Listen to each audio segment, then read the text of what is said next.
Hi everyone, I'm Hanobi Schoonover, the Training and Resource Coordinator for Redmond Consulting, and I'd like to welcome you to the webinar.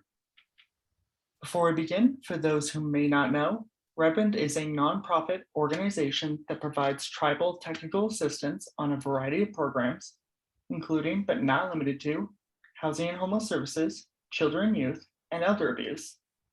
This ranges from policy review via emails to site visits. If you're interested, you can contact me at hanovi@red-wind.net. That's HONOVI at red-wind.net. And I've also put it into the chat box.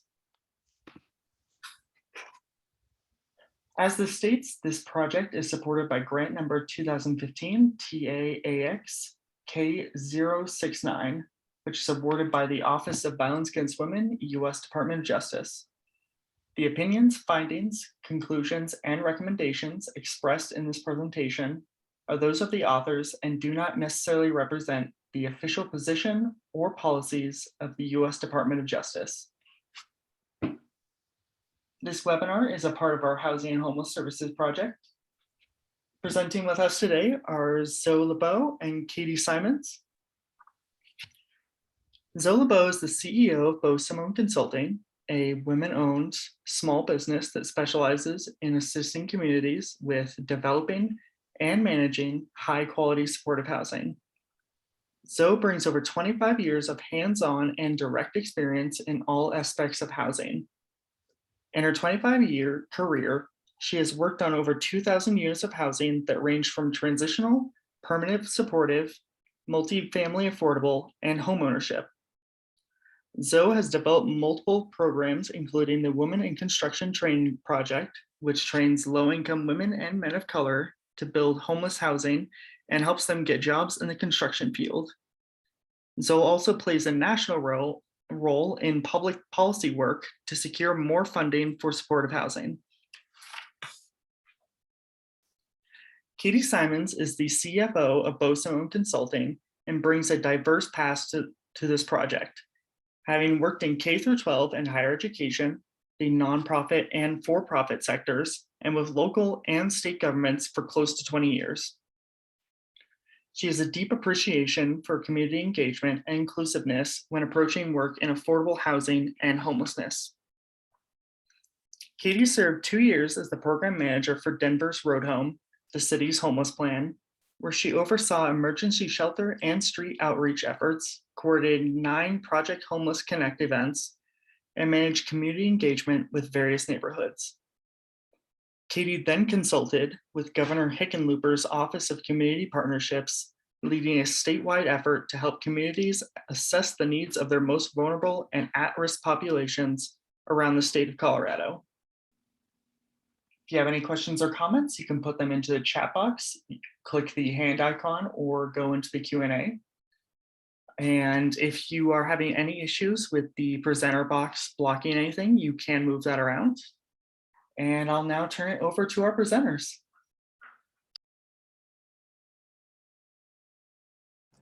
Thank you so much, Hanobi. Slide, please. So thank you for the introduction. I'm Zoe LeBeau, as Hanobi mentioned, CEO of Symons Consulting. Slide, please. And I'm just going to quickly go over the agenda today. So we kind of have 2 goals for the day. One is to leave you with a basic understanding of how advocates can assess their community's housing needs and opportunities. We're going to talk about that from a high level and a little bit from sort of the more practical on the ground level, and then how a strategy can be developed to help community members and tribal leaders understand and analyze housing assessment results.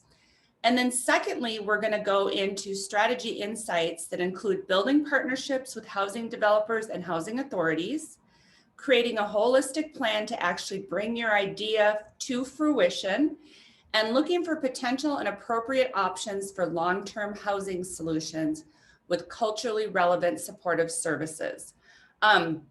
In the second portion of the webinar, we are going to focus really on the permanent supportive housing model. And there's a couple reasons for this. One is it is a proven strategy that's been effective to providing long-term housing for people who have are survivors of trauma. And secondly, there's a lot of resources available right now to do permanent supportive housing. In fact, most states and the federal government have made this a priority for affordable housing solutions with services. And so there's a lot of resources available, including the ARPA funds, which tribes and local government is receiving. There is a priority with that funding source to do permanent supportive housing. But I do want to just also say that we understand that for domestic and sexual violence and stalking victims, survivors, that transitional housing is also a need, as is shelter. And some of those resources can also be used for transitional housing and shelter. So I don't want to take that off the table. But I really do want to focus on permanent supportive housing because the large pots of money that are out there are for permanent supportive housing. Slide, please. So first, we're going to talk about what exactly is a housing needs assessment. And when we talk about a housing needs assessment, it really, the scope of it can be big. So you could decide, hey, we know that there are housing needs on our reservation or in our communities for everyone, and we want to really quantify that, or you could make it really focused. So you could say, okay, we know there are housing needs for everyone, but right now we have limited capacity and limited resource. So we're really going to focus on housing needs for people who have, for example, experienced trauma, experienced homelessness, are domestic or sexual violence survivors. So really looking at what is the need in the community and what's your capacity and what's your sort of your priority for putting together a housing needs assessment. It should, at a minimum, excuse me, bring together different data sets. So you want to look at things like employment, economic trends, demographic, age. Age is a huge deal. Age demographics are a huge deal within housing needs assessment. If your community is trending towards having more older adult members, that's going to really affect your housing needs as opposed to younger families, for example. So making sure that that's included, as well as housing inventory. And, you know, I've worked with tribes now for about 15 years, specifically in housing and as a consultant. And one of the things that is really, I think, to the tribe's advantage is that they, and it's a challenge and it's also an opportunity. Is the challenge is there's limited housing stock. The opportunity is it's really easy to inventory. So on many reservations, the tribal housing authority is really the only entity that's developing housing. And so it's pretty easy to inventory it, and not only to inventory it, but to also look at what kind of shape that housing stock is in. And that will help, again, determine where people are going to live and how they're going to live. You want to look at policies, history, and other relevant information. One of the things we've seen housing authorities focus on that we really think is encouraging is really taking a deep dive into their own housing policies and looking at how those affect the people that actually need housing on the reservation. So for example, you know, there are housing authorities that have policies restricting people with certain criminal background. And we know that oftentimes domestic violence survivors have been put into situations where they may end up getting arrested because their partner who is violent was dealing drugs, or there might be damage to the housing unit and they get evicted as well, and then they're not eligible for housing. So we really encourage you through this housing needs assessment process to work with your housing authority at the tribe and really take a deep dive into the policies and see how they affect the people, especially domestic and sexual violence survivors who are living there. You want to get input from various stakeholders and other members of the community. So we really encourage focus groups. Surveys are great, but honestly, they're hard to get back and people don't see a lot of value in spending time filling them out. So we really encourage focus groups, interviews, community meetings. Everybody knows the way to bring people together is by bringing food. So when I worked with the Minnesota Ojibwe reservations on the first ever Minnesota homeless housing needs assessment. And one of the things that was very clear, and one of the strategies that the tribes all decided on, is that they were going to have these focus groups and these interviews and community meetings, and they were going to provide lots of food at them and stipends for people. So just some strategies about how to get people to these events and get them engaged. And ultimately, the information we gather is going to be used to determine current and future housing needs, gaps, and identify how to best address specific needs and support data-driven planning processes.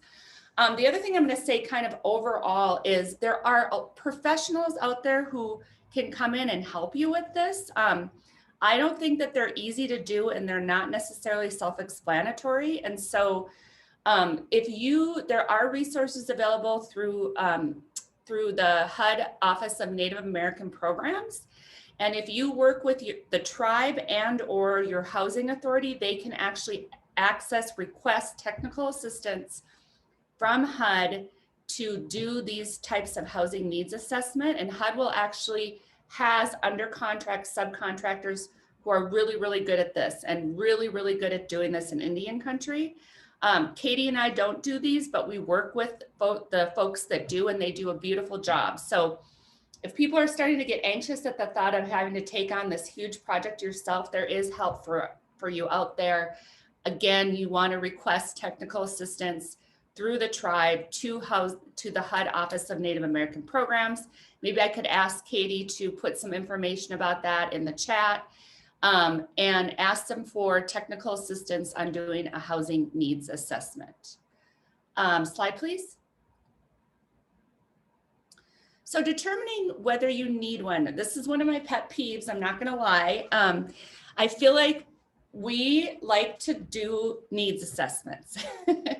And consultants love to do needs assessments. And we do them and then they sit on a shelf. Maybe you have a change in staff or you have a change in tribal government, and everybody forgets that you already did this comprehensive housing assessment 4 years ago, and maybe all it needs to do is be updated. So really want to try and find out what is already out there. Is there a plan that just needs to be dusted off and updated, or is there nothing and you have to start over? So that's really, really important. And then really, as you're inviting people to be part of this, as you're inviting other tribal departments, they have a lot of data, and departments don't always talk to each other because, again, everybody's busy dealing with their own, their own work. But you might not think that there's data about homelessness, for example, and then you go talk to your housing authority or to your behavioral health department, and they say, oh yeah, we've been collecting this for years. So just making sure, again, you're inviting people to the table and looking at what is already out there, and then evaluating current housing stock and the need for various housing opportunities. So again, we just listed a whole bunch of bullet points here: shelters, domestic violence shelters, foster care. This is a big one. I will just mention, because several tribes have talked to us about this recently, that there's a need for sort of a group home foster care for youth who otherwise would be, who have open ICWA cases and otherwise would be sent off the reservation to non-Native families. And really people are starting to talk about how do we keep those kids on our reservation. There's obviously a need for elder housing. We have an aging population in this country in general. And so making sure that, thank you, Katie. So Katie did put the information in the chat box. Making sure that we're thinking about our elders, supportive housing, which we're going to talk about more today. There is a new program for those of you who may be interested that HUD started funding about 5 years ago called Veterans Assistance in Supportive Housing. THUD-VASH is the fun acronym, and that's specifically for homeless veterans, and it provides a housing subsidy as well as case management to help veterans get into housing and remain in housing. We know that there's a need for affordable rental housing. So what does that look like? And then I will also say, this isn't in here, but there's also a need for market rate rental housing. There are obviously tribal members in your community who have full-time jobs, who are able to afford market rent and want a nice place to live. as well as other professionals, nurses, doctors, that type of thing. And then home ownership as well. So all of these things we know that we need, and this housing needs assessment is going to help us start to quantify how much of each. Slide, please. So the scope and subject matter. So is just housing enough, right? So it's great to look at a housing assessment and what kind of housing we need, and whether you have a narrow focus or a bigger focus. But we also need to think about other kinds of programs, right? Because we all know that people who have high levels of trauma, just putting them into housing doesn't always work for them. If they have untreated trauma, that may lead to use of substances, that might lead to certain, what we call big behaviors, not bad behaviors, but big behaviors that could get them kicked out of housing. We know that that people who have mental illness or other things really need other things besides housing. So we want to build a network of resources for the project, right? So that's why, even though it's a housing study, we are bringing behavioral health to the table, and domestic and sexual violence programs, and the substance use programs, and the planning department, all these ICWA, that's a huge one. I don't want to forget about Indian Child Welfare Act programs. Those are huge. They all really need to be included in this. We want to make sure that we're sharing data among programs. So just like we want other programs to share their data with us, we want to be able to share our data with theirs, because it will help them with their programmatic needs. So one example of this is I was working with White Earth, who actually did the first tax credit funded permanent supportive housing project on a reservation in the country. It's got to be almost 15 years old now. They've done 2 others since then because it was so successful. And White Earth had never really, so it was the Human Services Department, and it was actually their ICWA program. And the Human Services Director literally had a dream one night about all of these mostly young mothers who were about to lose their children, or their children were in foster care. And it really boiled down to that they did not have safe housing with services. And so they ended up doing the project without the housing authority. They brought in an outside development consultant, and the tribe was involved. But as a result of that, they started working more with the housing authority, and they started meeting regularly with the housing authority. And as they started hearing from the housing authority the problems they were having with tenants and their units, the Human Services Program started applying for grants for things, grants that the housing authority would never have seen in a million years, because they were human service grants, but grants that the Human Service Department was able to apply for and then use to hire staff to provide case management in White Earth's regular tribal housing. So that partnership that was created was really, really important, and helped leverage a ton of new money for White Earth to use to keep people housed. We also want to enable other programs to apply for specific grants or inform programs. So with just 1 or 2 additional survey questions. So what this speaks to is, if you're doing a housing focused study, but you're working with behavioral health on it, and they say to you, hey, could we put a couple of questions on here to get to people's behavioral health needs so that we can apply for this huge SAMHSA grant 2 years down the road? Absolutely, we want to try and accomplish that as well. Slide, please.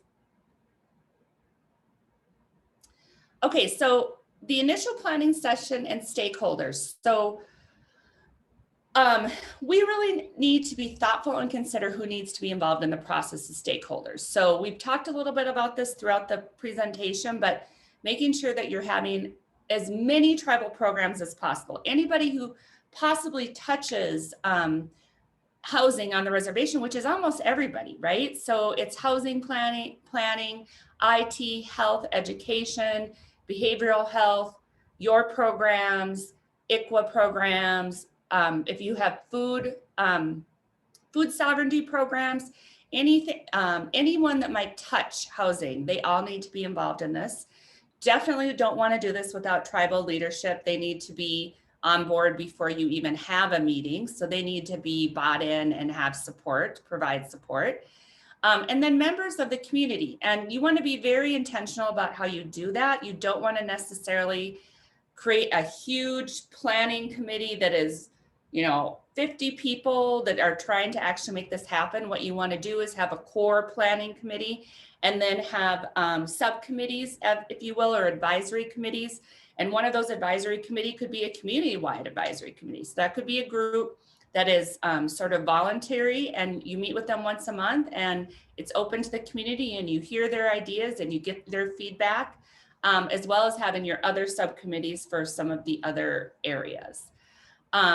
Planning sessions, you want to invite all the stakeholders to the table. Again, this isn't your work group, but when you have your bigger planning sessions, preferably in person if that's safe, or virtual if you need to.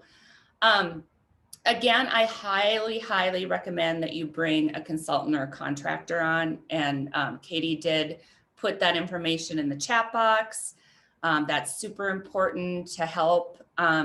You want to think about how integrated is the larger community and your reservation, right? So some reservations are located in areas where they are very much integrated with the city or the town that they're in. And if there's a good relationship there, you want to make sure that they're involved. We are, for example, working with Salish Kootenai tribe, which is located in Polson, Ronan, Montana. And they are taking the lead on actually doing a community-wide housing needs survey for the whole area. And the tribe was just going to do it. And then the mayor of Polson or Ronan, I think, heard about it and came and said, hey, we would love to be part of this. How can we help? And can we be part of this? And so their scope went from this to this, and they've decided to do that because what affects their community affects their tribal members. So, but that's a choice, not every tribe, that doesn't make sense for every tribe. That wouldn't make sense, for example, for Red Lake, because they are very much, they're far enough away from other communities that they're very much insular to some extent. And so, so it just depends on each tribe, but just to consider that. And also maybe they have funding that they could put into this project, because it's not super cheap, but again, HUD should be open to paying for some of it.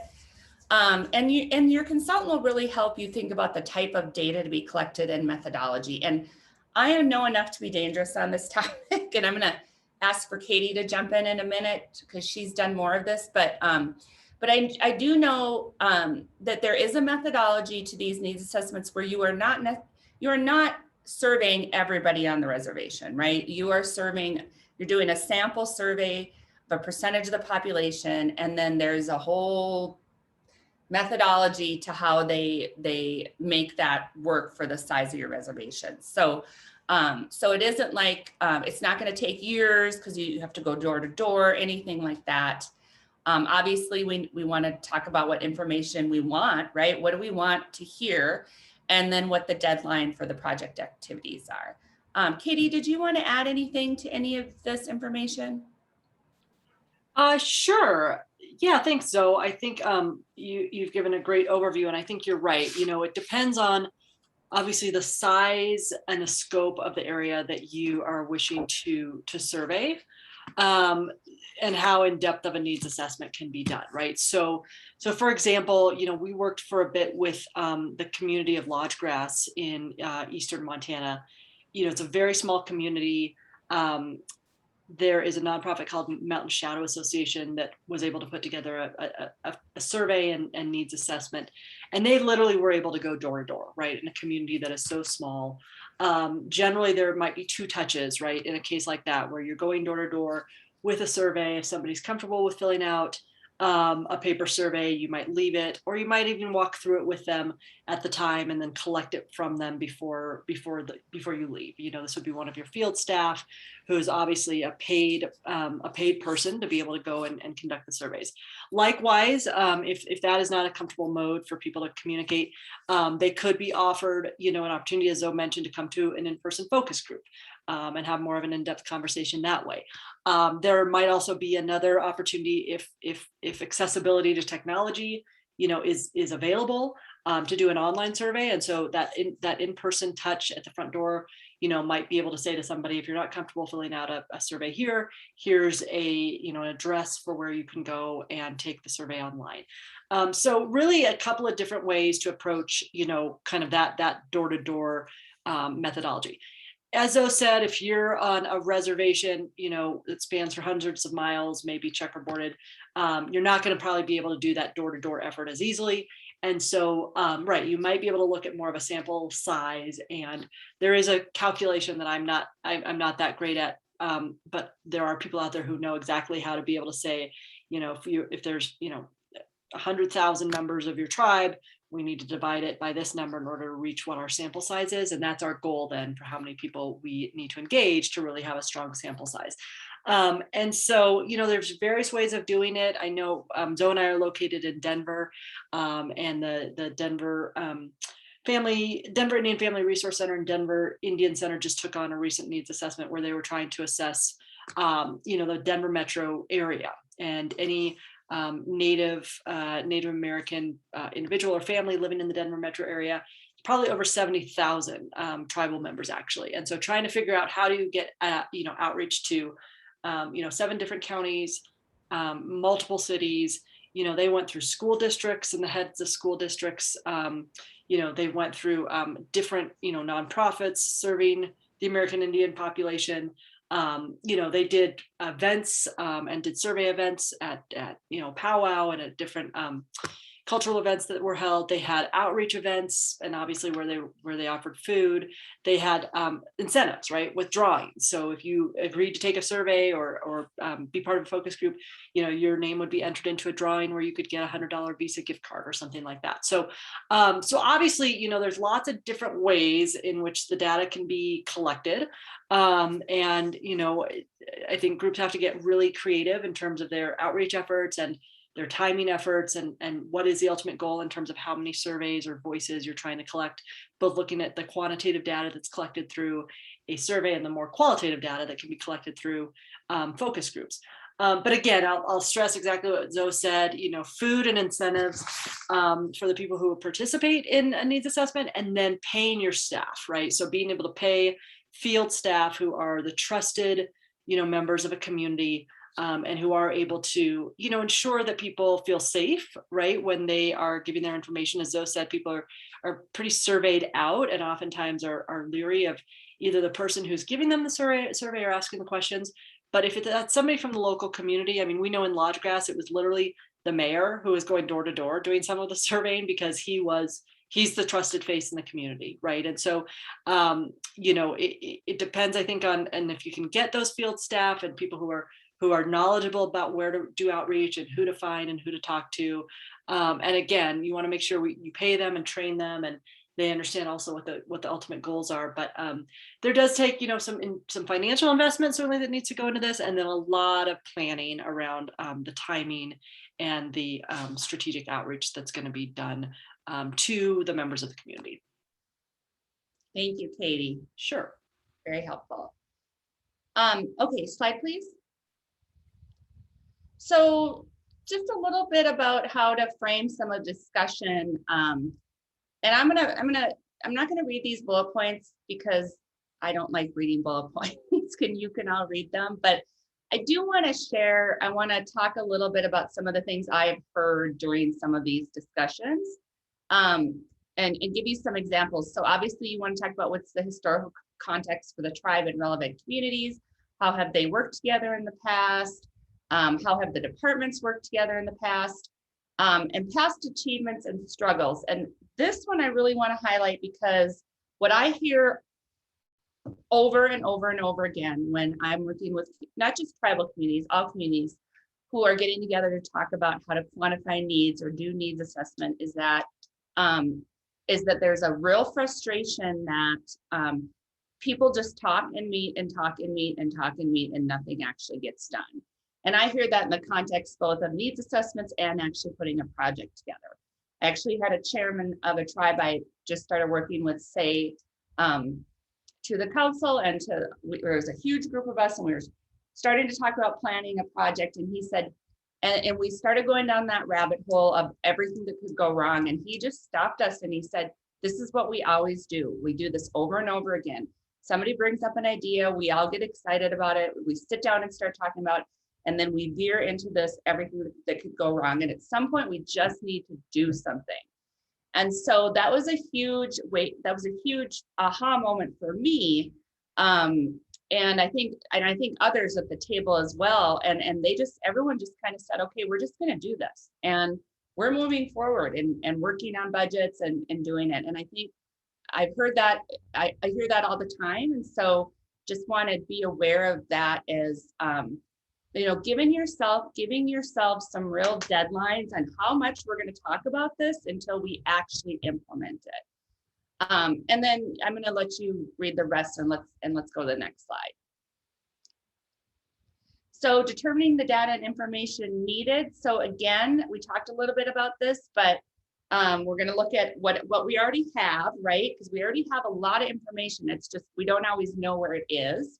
Are we going to survey tribal membership on and off the reservation? Does that make sense in context of what we're trying to do? We're going to survey the number of TDHE managed, that's tribal, the Tribal Housing Authority essentially managed units, and what kind of shape they're in. So that would be kind of the housing stock and what shape it's in. What plans are already in place for future development? A lot of housing authorities have strategic plans, and so they already have sort of a roadmap. How does this fit in with that roadmap? How does this fit in with what they want to do? Number of units we need, home sales and valuations. So do we have homes for sale already? And if so, what are they valuing at? And then zoning and codes. So most tribes that I have worked with have their own zoning codes. Some just adopt the state zoning codes, but that's something you should look at. Economic data. And then the last thing I'm going to say about housing assessments before I move on to the second part of this presentation is just that the other thing I want to, that happens a lot, I feel like everywhere, not just on tribal communities, is people will get stuck on this piece when there's a big opportunity to do something as well. And I think it's okay to do both. So and let me be clear about that. So right now there's a whole bunch of money available, more money than I've ever seen in my lifetime. And I've been doing this for 25 years. And that money has to be spent now. And so to stop working on a project for 2 years to get this comprehensive housing assessment done and lose that money is a lost opportunity. You can do it both at the same time, because we know there are so many housing needs that you could build 100 units, or you could work on a project for 100 units, or a shelter, whatever. And it's going to be a drop in the bucket. So spend the money that's there now, start working on a project, and start working on the housing needs. And you could do it at the same time because you have different consultants that work on different pieces, and they'll work together. We've got 2 clients, 2 tribes Katie and I are working with that are doing exactly that. They're working on a permanent supportive housing project that we're the lead consultants on. And they're also working on a needs assessment that they have another consultant, and we all work together because it's benefiting each other. But we really take the lead on that, and the other consultant takes the lead. And we're doing it at the same time because we do not want to miss this opportunity where they're of all of this money. And it's not just the money the tribe has. Again, the states are getting huge pots of money that they cannot figure it out how to spend, especially if you're in a rural state, a state that's mostly rural. They're like freaking out because they can't figure out how to spend that money.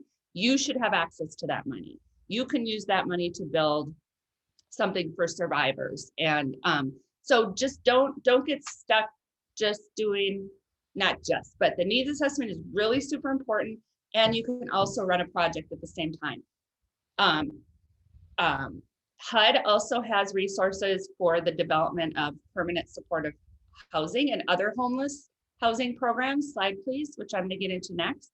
You can also request technical assistance through that same Office of Native American Programs for homeless housing, survivor housing types of permanent supportive housing, or other types of housing programs. And you will get a free consultant to help with that as well. Slide please. So I'm going to talk about permanent supportive housing. This is a picture of the kids at a project in Duluth, Minnesota called Gamaji. And it's a permanent supportive housing community. I'm going to showcase it at the end, so I won't talk too much about it, but we love this picture a lot because it shows the kiddos. And I could tell you awesome stories about those kiddos. They're doing so great. But essentially what supportive housing is, and I really hate this definition, it's so wordy and highbrow, but I'll tell you what it really is in a minute. But the kind of the definition is it's cost effective, so it costs less than keeping somebody in a shelter or on the street, outcome driven and more humane solution to ending homelessness for families and individuals struggling with addiction, mental health, and or other disabilities who can benefit from and thrive in subsidized housing with supportive services. Ooh, okay, next slide. So what I really mean by that is permanent supportive housing is typically multifamily rental housing. So we're usually talking about an apartment building, but when I say that, I don't want you to think that you can't build something that's not culturally relevant, because you can. And I don't know if we have the Macaw project on here, but that's a beautiful example of how they did a multifamily apartment building, but in a way that was extremely culturally appropriate and relevant to their community. So it's not time limited. So it's not like most of you are familiar with transitional housing. This is also not permanent for most people. I hate that they say permanent. It should be called open-ended supportive housing. The idea is that it's up to the resident when they're ready to go, rather than the federal government saying after 24 months, we're cutting your funding off to serve this family. I used to run transitional housing, and there was a certain population who did really well there. And I had other families that literally would relapse at their 24th month because they were so stressed at the idea of having to move out of community. They needed community, they needed support, they needed longer term support. And 24 months was the federal government, not them. So this is really just saying, acknowledging that everybody is at their own path, right? So while Katie might just need 18 months and then she's ready to move, she just needed to safe housing, she needed some to get into counseling, and she needed a job. She's ready to go and move into tribal housing. I might need 4 years. I might have such deep trauma that started when I was a child that's gone untreated my whole life, and little kids that have trauma that I may need to stay there 4, 5, 6, 7, whatever. And so it's really just giving that flexibility. It's affordable, so residents pay no more than 30% of their income for rent. So there's an operating subsidy that's attached to it, and it's independent. So residents hold lease with normal rights and responsibilities that you or I do. They're accountable to that lease. And with the understanding that we are intentionally, and we know that we are intentionally building housing for people who have a lot of trauma, right? And so they're going to probably violate that lease, maybe a lot. And we're not going to just evict them unless it's something egregious like violence. I mean, there are some no tolerance behaviors that you decide as a community, but the first time somebody doesn't pay rent, we're not going to evict them. The first time somebody, swears and yells at their neighbor because they were triggered by something their neighbor said, we're not going to evict them. We're going to really work with people and try and keep them housed. Next slide, please. So in context of who lives there, I know most of you are working with domestic and sexual violence survivors. So I want you to think about survivors who also potentially have been homeless or are forced to stay with their abuser because they don't have safe, affordable housing. Or forced to live with somebody else who's not safe because they don't have safe, affordable housing. We would consider those folks people experiencing homelessness. We have a lot of on the reservations people living in overcrowded conditions. Youth, the term couch survey kind of comes from youth, but we have folks that are dealing with that. Survivors that are living in places maybe not meant for human habitation. In Minnesota, we had people living in hunting shacks, and that was really not acceptable, especially during the winter months. People who have some pretty serious chemical dependency and or mental health issues who really need that supportive services to maintain stable housing.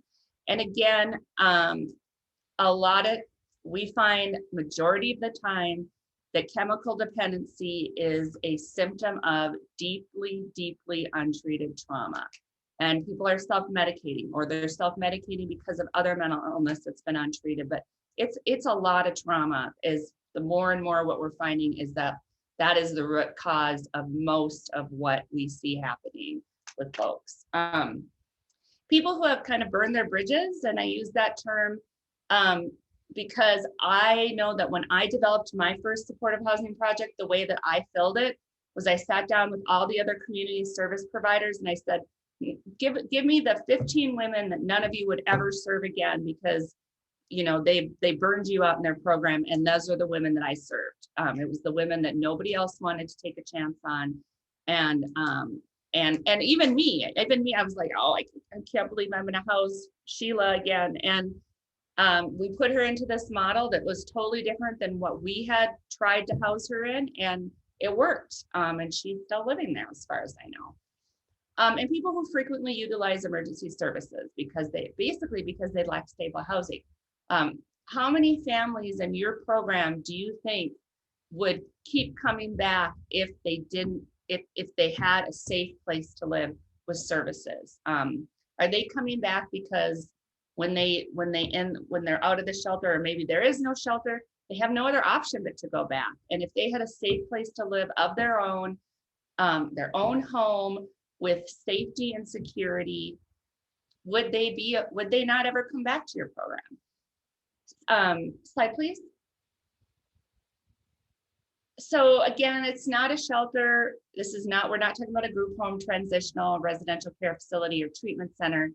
This is affordable housing with supportive services that has a lot of benefits. It really reduces the stress caused by doubled up and overcrowding, reduces the use of crisis and institutional services, produces better outcomes, significantly reduces recidivism. And I think for this audience, ending the cycles of homelessness, when you look at, there are studies the University of Minnesota did around the effects of homelessness on children. And what they found is that every episode of homelessness, so every time mom got kicked out of housing because she was using, every time mom got beat up and left with the kids, every time mom had an episode of homelessness, those kids got set back 9 months educationally. So kids that they studied 3 groups of kids that were homeless, kids that had been homeless, kids that were middle income, and kids that were low income and middle income. And after 4 years, they retested them, and the kids that had experienced homeless didn't even test out where the low income kids started. And we know that the biggest indicator of if somebody ends up in homelessness as an adult or in prison is if they are at a 3rd grade or less reading level as an adult. That's actually how they build private prisons based on areas that have the largest concentration of adults with 3rd grade or below reading level, because it's the biggest indicator. Every time we kick mom out of housing, tribal housing, because she's actively using, we have a no tolerance, or whatever it may be, we are just creating the next generation of homeless and the next generation of prisoners. So a lot of tribal leaders that I talk to about this is what really they respond to, is this bullet point, because they start to talk about what their community is going to look like in 2 generations if we continue this cycle of evicting people for their addiction, evicting them for their mental health, and they have children, and we've just created the next generation. So it's really a way, it's an intervention to end that cycle of homelessness. Slide, please. So supportive housing is based on the housing first philosophy and model, which really just a couple of things. Homelessness is a really bad treatment plan. So when I was running transitional housing, it was sober living. So, and nobody was ever sober. I'll just say that, but we taught them really well how to lie to us to tell us they were. Because we gave them no choice, because we were going to evict them if they were honest with us, which is a terrible way to treat people. So basically we would evict women with children in the winter in Minnesota because they had a disease and they were actively using. Housing First says we are not going to deny you housing because you didn't meet your predetermined clinical goals or didn't participate in services. Services are optional for people living there. It is up to the service provider to engage them. It is not sober housing. So, and what I mean by that is it's not a party house. I mean, we don't allow drinking or using drugs or alcohol in the common areas, but we're not going to evict somebody for using drugs or alcohol. That doesn't mean they can use illegal drugs on site. That's a whole nother discussion. But if they are of legal age and they're using, that is not going to get them evicted. That also doesn't mean we're going to ignore it. We're going to try and engage them and get them to use less. But it really is about putting people into housing first without making them jump through a bunch of hoops, like get sober, get an order for protection against your abuser. We're going to put them into safe, stable housing, let them breathe for a minute, right? Like these are folks who have been trying to survive every single day of their lives. Let them breathe for a minute and then work with them where they're at to work on what they want to work on. Slide, please. And, you know, again, service approach is very much focused on the population served. We got to change that language on this. We just learned that from one of our clients, that is not a good term because it's weaponizing. Flexible. So I always say a service in supportive housing can be anything that's legal, ethical, and moral. So a service could be walking somebody, the case manager walking somebody's therapy dog with them, because that's when that person feels calmest and most able to engage and most willing to share things that are really hard and scary to talk about. Voluntary, we're not going to ever kick someone out because they don't want to participate in a case plan. And again, independence, the focus is on housing stability.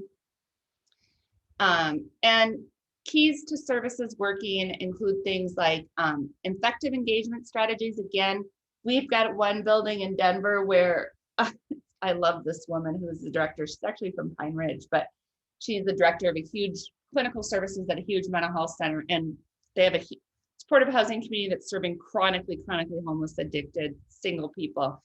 And she said every time they have a hard time engaging people, she'll get a call from her staff and she'll go out and she'll make bacon. She has they have a little community kitchen and she'll make a huge thing of bacon, like serving pan of bacon, and she'll walk up and down the halls with it. And pretty soon, nothing gets people to open their doors like the smell of bacon. And then she'll start chatting with people. She'll get them out of their room. She'll get them downstairs. And that's her effective engagement strategy. It's a pan of bacon. So really, it's very flexible, very tenant driven, very culturally relevant and responsive. You'll see that when I highlight the project in Duluth, it's all about culture. That's all about culture and connection. They don't even do what I would call, traditional mainstream case management. They do advocacy and they work on things with people, but really what they do is help connect people back to their culture and their community. Okay, so slide, please. So I want to talk about how as a supportive service provider, you make this happen, right? Because you're not a housing developer, and that's good because you're really good at what you do. And in supportive housing, Katie and I's philosophy has and will always be that the supportive service provider is the most important person in this mix. And the reason is that you are the voice of the residents, and ultimately they're the most important person. You're the voice of the clients. You're the voice of the people, the survivors who are going to live there. The developers, your housing authority, they know this much, right? They know a little bit about maybe domestic violence, but they don't know very much. And they're not going to design something that works for your survivors unless you are at the table from day one. You are driving this bus. They're doing all the heavy lifting. They are, the workhorses, but you are essentially the one saying, this is the vision. We need to design a building that's like this because it's safe for people and it's beautiful. But you need a partner to do that, right? Because you're not developers. So, and this is, again, if you are like, oh, this is great, but I have no idea how to even start having these conversations, that's where you get your housing authority or the tribe, it can be the council, planning, whoever, to apply for the HUD Office of Native American Resources, they will send you a consultant who does this all the time to help you put this team together. Slide, please. And then I also want to say real quick, so there's a few ways to go about this, right? So you could, maybe you have a great relationship with your housing authority and you go to them and you say, look, I know you all are really busy, but I also know that there's a lot of resources for this right now. And will you help us develop this? Will you be the developer? And a lot of housing authorities know how to do this. And they apply for these tax credits that are millions of dollars. They do it all the time. They're great at it. And they might just say, yes, we want to be involved. And we always suggest you talk to the housing authority first, because they're the ones who know your community.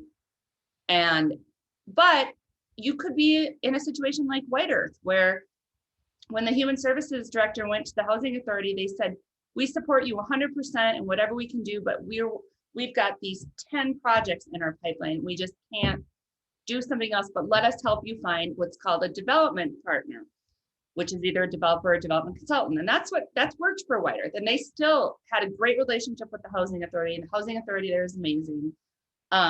But they just didn't have time. Or in some cases, housing authorities have never done this. They basically manage their units, but that's it.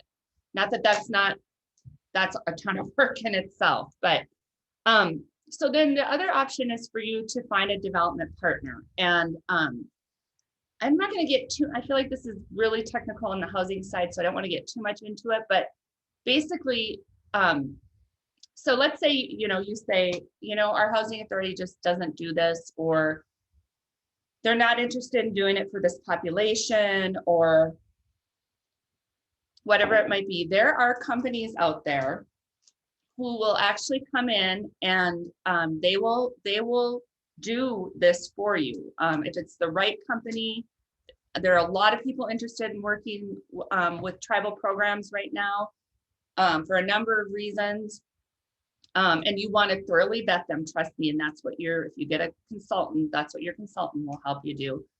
They'll help you find somebody and they'll help you select the right one and negotiate, but they'll basically come in and do it for you. And they will own it for you for 15 years until the investor is gone. And then you can negotiate where they turn it over to your program or to the housing authority or to the tribe. And it can be off or on reservation, depending on if the tribe is comfortable with that or not. But just don't, it's not a no if your housing authority says, no, we're too busy, or no, we don't do that. Or that does not mean it's over. There are other folks that do this that your consultant, if you get one from HUD ONAP, can help you find. I'm just going to stick with that because the development consultant would be more applicable. Well, I guess I'll touch on that. So let's say your housing authority says to you, yeah, we want to do this, but we've actually never done it before. And it looks really hard and we need some help. There are also development consultants out there who won't own it, but they'll come in and do a lot of the work. They'll work with the housing authority and with you to write the grants and the applications and oversee the construction or whatever the housing authority and you want them to. So there's multiple different ways to getting this done. So you don't have to do it yourselves. That's not what you do. You are service providers and you're awesome at that. And B, there are different ways to get this done. If your housing authority says no, we've got one way. If your housing authority says yes, but I don't know how, there's another way, development consultant. If your housing authority says yes, we do this all day long, we'll do it, great. Then we just put together the project. And then you can skip the next slide, Hanobi, and go to the transformational housing. Because, yeah, so I just want to, and sorry, can Hanobi or Wynette put in the chat box what time we're going to, just so I'm clear how long I can keep talking about this, or somebody just 2:30. Okay, great. All right. So I'm going to talk about, as I promised, the American Indian Community Housing Organization, which is a nonprofit, actually started by Vicki Abanez back when she was in Duluth, the director at Redwood. And ACO started out as a transitional housing program and a shelter, domestic violence shelter.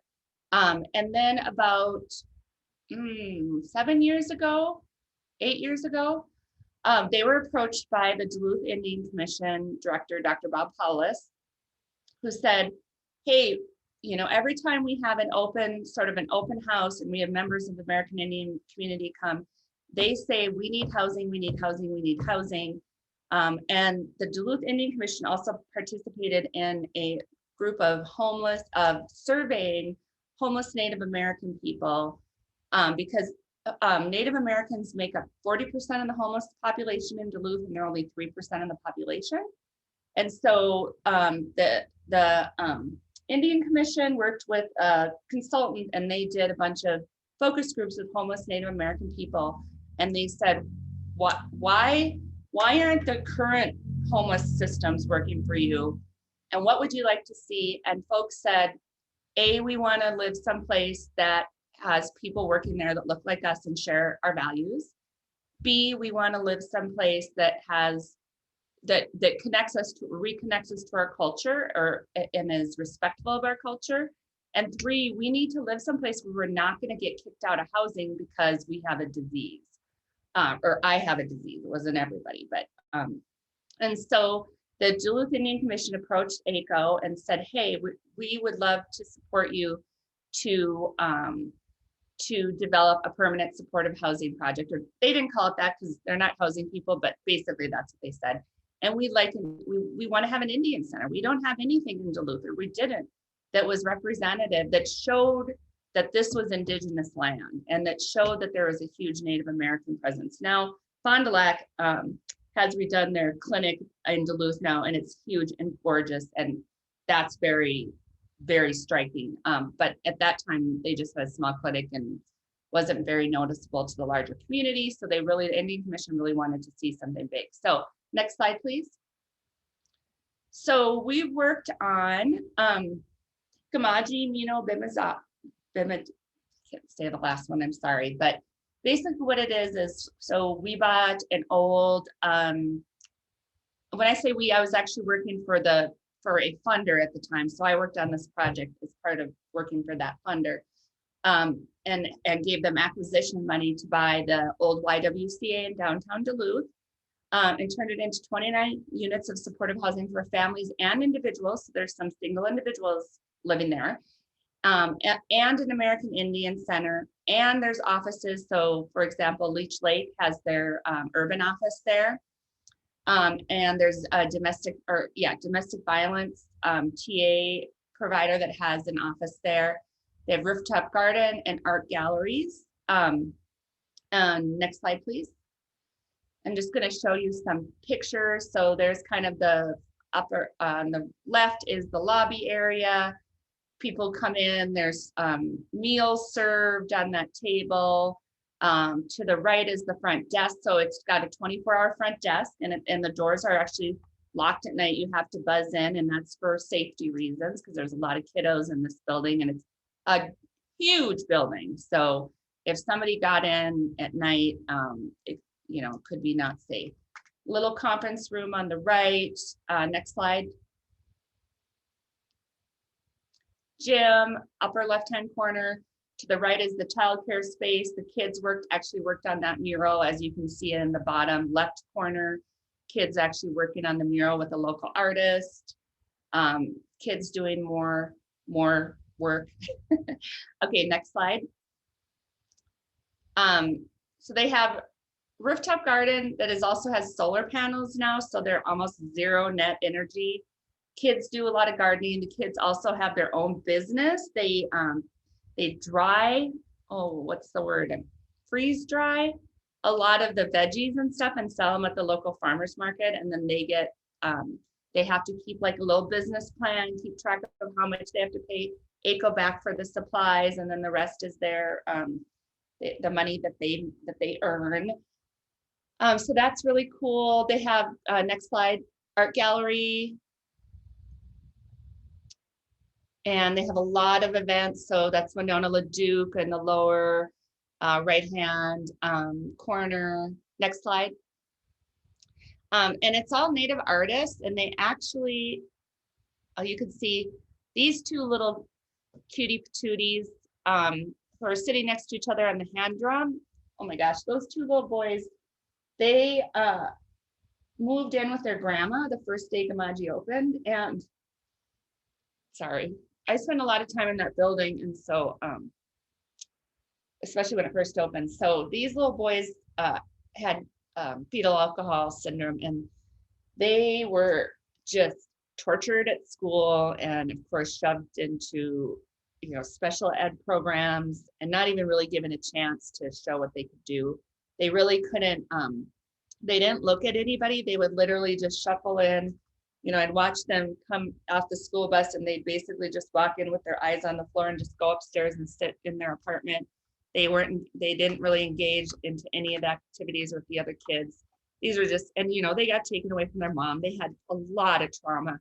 And the only time I saw them, actually, I had my dogs there one time, which I got in trouble for, but when they saw my dogs, they just like lit up. But that was it. That was the only time I ever saw those little boys. And then a man, I can't remember his name, came in and started doing drum with the kids. And he would just kind of sit there and play in the lobby, because there weren't a lot of kids that were engaged in the very beginning.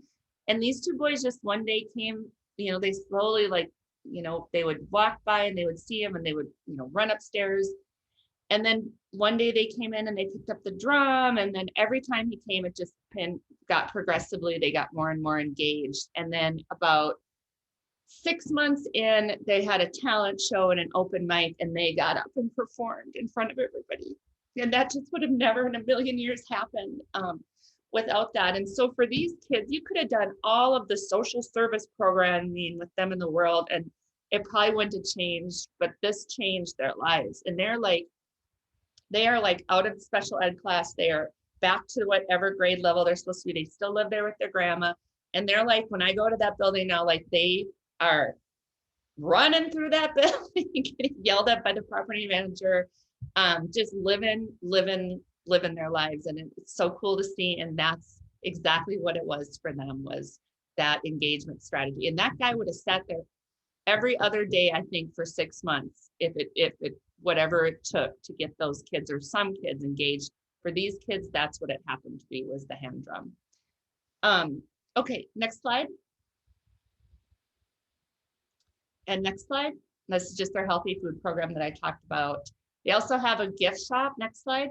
Indigenous First. You can go online if you want to do a little shopping. And they sell native art, and to the point where Tatanka means, if you know who he is, where they actually have artists now, native artists, who are making a living by just selling their art here. And that's pretty amazing. And not only here, but they've had people come in and buy or commission art, like some of these artists, for the brand new hospital in town, and the Railroad Museum, and other places. So that's pretty exciting.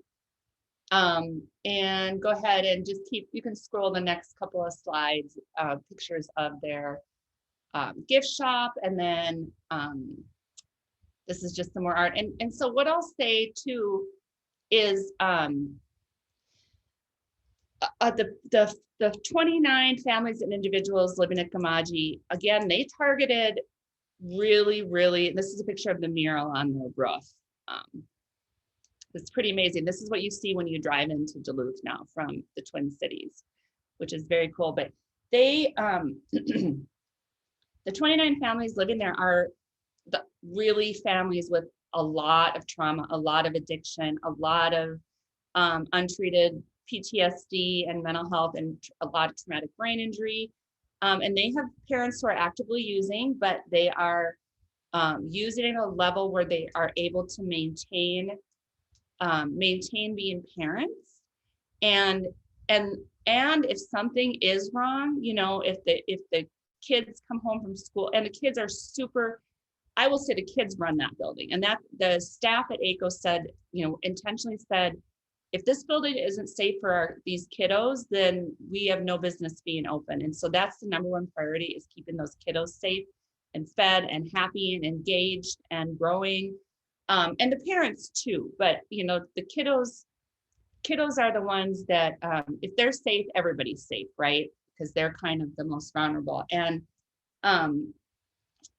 they are working with folks who are again, parents who are actively using, but if something goes wrong now, the kids have staff there 24 hours. So if mom has a particularly rough day and is using heavily and falls asleep and there's a baby, the other kid knows that they can go downstairs and say to staff, hey, I need somebody to come up and help me. And mom's not going to get kicked out. Mom's not going to get yelled at. She's going to be treated gently and with love.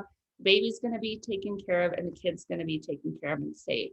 Instead of it being this huge disruption to the family and somebody calling social services. I mean, they're mandatory reporters, don't get me wrong, but it's just really trying to keep mom housed, because if we keep mom housed, we keep the kids housed, and we can really, really focus on those kids. And there are parents there who, I bring groups, other tribes and urban Indian groups and in general, nonprofits through there all the time. So I've gotten to watch these kids grow up. And again, there are kids that are just like, they're just so happy and so smiley and so naughty, which is always a good sign that they feel safe. I mean, naughty in a fun way, not a bad way, but and they love to be part of the tours sometimes. And it's just really a cool thing to see. And that's because they do not kick mom out who was actively using. At one point, I think they had like 70% of the parents there were on methadone, which is the drug that people are prescribed to get off of opioids. And methadone is not awesome. I mean, it's a necessary evil, I guess, but it's not great, and it makes people really drowsy and sleepy, and so not ideal. But because there was staff there to support the parents who were going through that, they were able to keep their children safely. And instead of those kids being ripped from the home, which we now know is one of the most traumatizing things you can do to a child. Okay, let me just take a breath. All right, I'm gonna stop for a minute. Hanobi, is that the last slide? Mine is not loading for some reason. No, there's a few more slides. Okay, go ahead. You can go. Okay. So real quick, actually, no, I am gonna stop for a second and see if there are, if anybody has questions or comments, you can always put in the chat or or just speak. It's a pretty small group.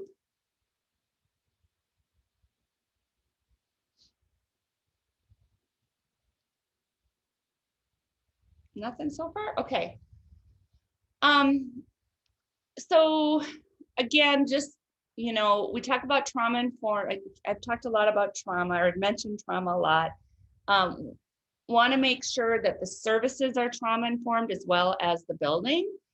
And what I mean by that is, and I just want to say the number one, and this sounds so like it should not be surprising, but I think we all were like, oh, really? The number one point of trauma-informed design is to get input from the people who might end up living there. And it's like, well, that makes sense. So the first thing that we do when we're going to design, go into designing one of these buildings, is talk to the people who have lived experience. So talk to survivors, put together focus groups and say, if you had a building, if you could build a building to live in, what would you put in that building to make you feel safe, and to make it so that your trauma isn't triggered? And we have done so many of these now over the last few years, and what we hear pretty consistently is safety is the number one thing. And that's not just for survivors, that's for anyone who's experienced homelessness, which I will say that almost everyone who's experienced homelessness is a survivor of, statistically, is a survivor of childhood sexual or domestic violence, as well as often through adulthood. But the number one thing we hear is safety. And so there are a lot of things that we do that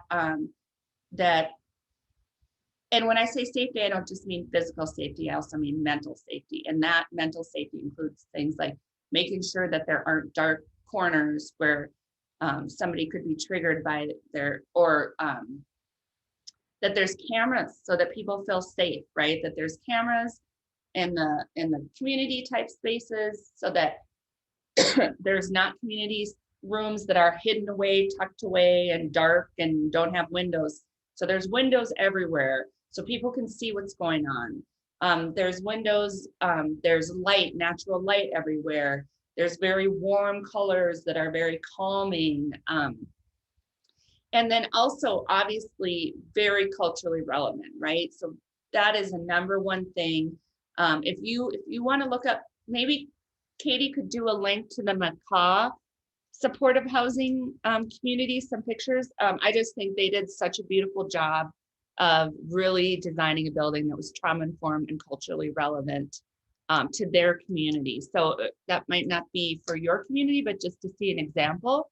I don't know that I have any pictures of this, but Red Cliff also did some beautiful cultural design elements to their supportive housing community that really made you feel like for those folks that they were at home and connected to their culture. And so anyway, so just making sure that the tenets of trauma-informed design are really taken into account in that building. And again, your development partner, housing authority, architect, you know, they're the ones who need to really pay attention to this, but if they're not bringing it up, you should bring it up. Okay, slide. Oh, here it is. Sorry, I can't see the slides ahead on my computer anymore. No. Okay, well, here we go. So this is the Saddle River Longhouse, Macaw Reservation, Nia Bay, Washington. So it's kind of hard to see from these pictures, but it's basically, it's a square with an open courthouse, but that square is closed off so that you have to go through the front entrance, which is the picture on the left, to get into that building. And you either fob yourself in as a resident or else if you're a visitor, you have to get let in by a staff person. And then you walk into the that area where the fireplace is, and there's staff offices down that hallway there. That was part of the cultural design, was to have that fire element in that middle space. If you go to the, if you went to the right, you would be in this big open space that has, they do drum making classes and they have NA meetings and all these different activities in that space. And then, so you can kind of see me, I know you all can't see what I'm pointing at, but I'm sort of sitting my back up against the door by the fireplace. So if you walk out that door, you are now in the courtyard, which is the picture to the right. And again, that's a secure courtyard. So those buildings form a square, so you cannot get in through that. So kids are out there playing all the time. Mom or dad can open their door and be doing the dishes because the kitchen's right there, and watch their kids playing, or sit on their little deck and watch the kids play and know that those kids are safe in that space. So it's very trauma informed, so people feel safe there, right? Because they know there aren't going to be strangers wandering around, potentially getting into their unit, and yet it's secure. So it kind of meets both of those needs. And then I'll share, let's see. Yeah, I'm going to share a story about a young man who lived in this building because it's a really powerful, it was really powerful story for me to hear. We went up there about a year after it opened because they were having some growing pains, which is totally normal. Every project we work on everywhere has growing pains after a year because it's really hard stuff. And again, this was a housing first model. They were taking people where they were at. Sobriety was not a requirement. People didn't have to be sober to live there, but if that was their goal, or if that was affecting their life in a negative way, staff was actively working with on it.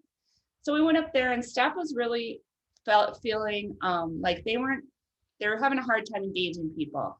And so we decided to spend the day at the building and kind of observe and talk to staff and talk to residents, nothing formal, just as people are coming through, we'd engage them in conversation. And this one man really wanted to talk to us, and he really wanted to share his story when he heard why we were there.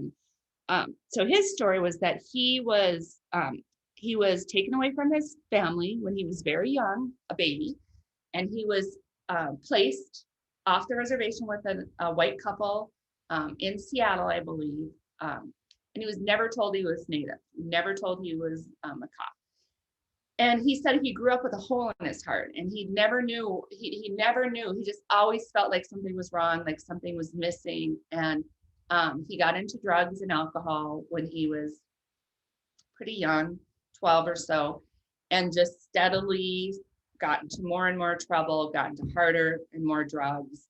And somehow, and I don't remember exactly how this happened, but somehow, and so he was at this point addicted to meth. Somehow, and I think he maybe got sent to treatment at one point, at this point, and he sobered up long enough, and somebody there, I don't know, somehow he figured out who he was and where he was from. And he was still, and he got out of treatment, and he decided he was going to go home and see if that helped. And he was still using, he was still using meth, and but he was still using it, but he was still able to function, not well, and he was not well, but he was able to function. And so he just showed up, and he went into the tribal building there, and somebody talked to him, and he just figured out who his family was. And they enrolled him in a bunch of the programs, and one of the, he needed housing. And so this Sail River opened up, and it was perfect for him because he was essentially homeless. His parents were no longer alive, and so it was more extended family, and they weren't quite sure what to do with him because of his use. But anyway, so he moved in to Sail River, and he was actively using for the first few months he was there. And then one day he was watching a drum making class, and he said, I want to do that. Can I do that? And they said, well, you can, but you can't be using because that's not respectful to the drum. And he said, okay, well, I'm gonna get sober for whatever period of time he needed to.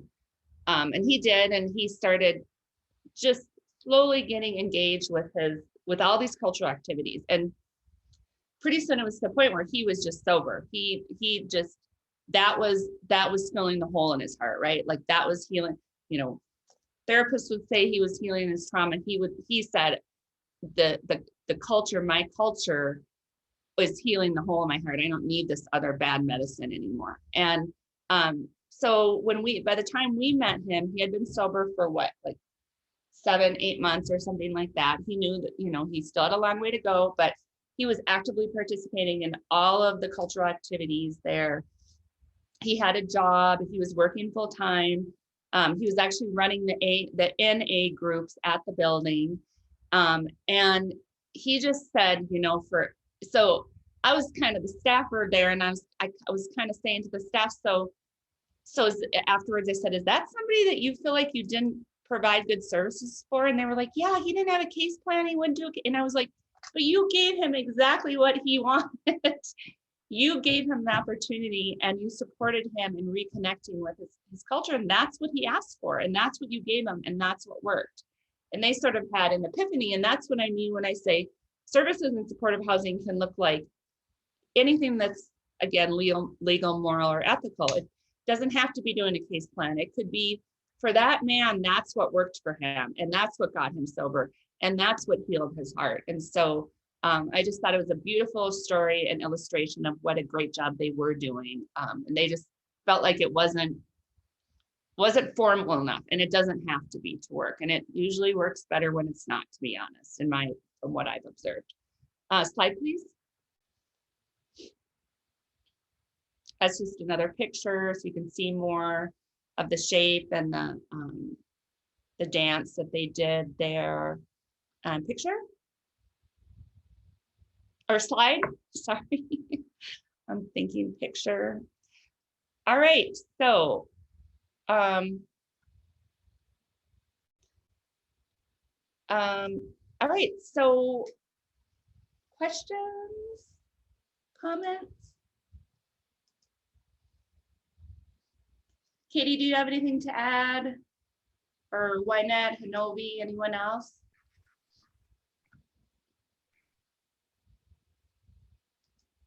I think you covered it, Zoe. I did put in the gift shop address as well in the chat box. So if anybody's interested in checking out the Indigenous First gift shop at ACO that Zoe referenced, you can feel free to do that. Do some shopping online. There's amazing art, jewelry, food. Yeah, so check that out.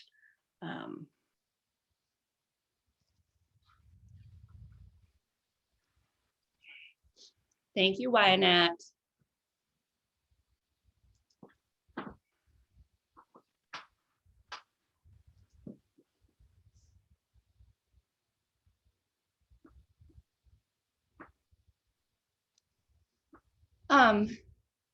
So I will just say, because that was a whole lot of information, that if people are feeling a little overwhelmed, I totally understand.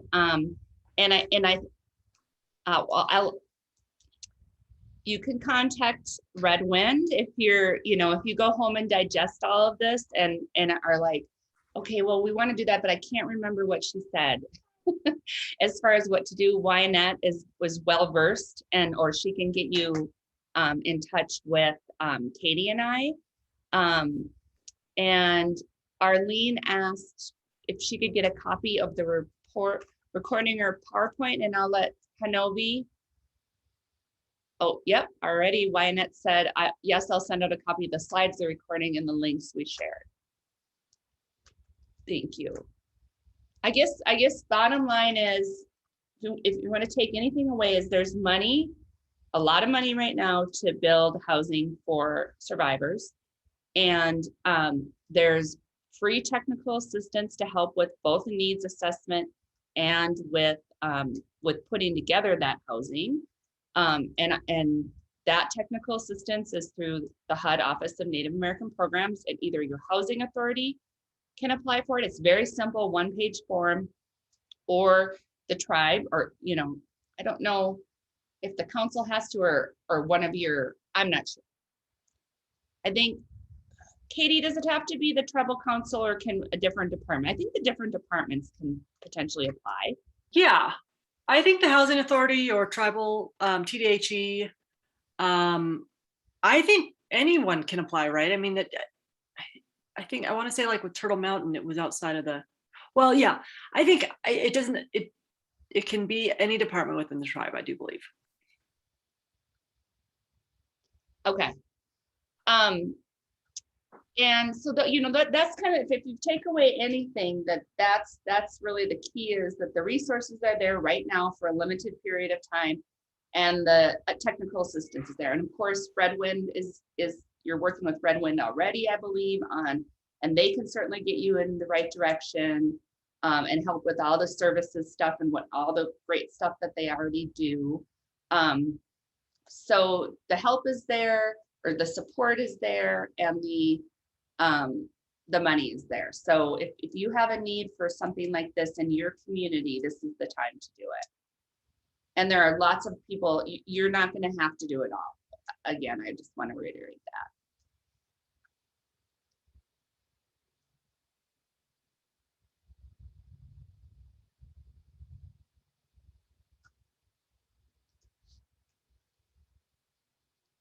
All right, anything else?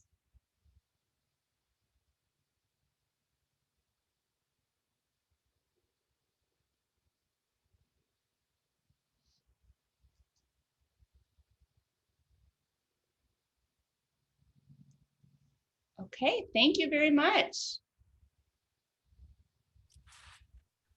Thank you all for joining us. Thank you, Zoe. Thank you, Katie. Before we end the session, I want to let you all know that there will be an eval popping up once Zoom closes. We'd love to hear what you thought, so if you're able to fill that out, we'd very much appreciate it. Coming up next in the series is Resilient Housing and Advocate Response Teams on September 30th at 1 p.m. Mountain Standard Time. That's September 30th at 1 p.m. Mountain Time. The presenter will be Linda Lee Retka. As a reminder, this webinar was recorded and will be uploaded onto Red Wind's YouTube channel within the next few days. You can also find previous recordings there. And in closing, I'd like to thank our presenters, So and Katie. I'd like to thank our captioner, and I'd like to thank all of you for joining us. I hope you all have a wonderful rest of your day. I hope you all stay safe, and I hope to see you all at the next webinar.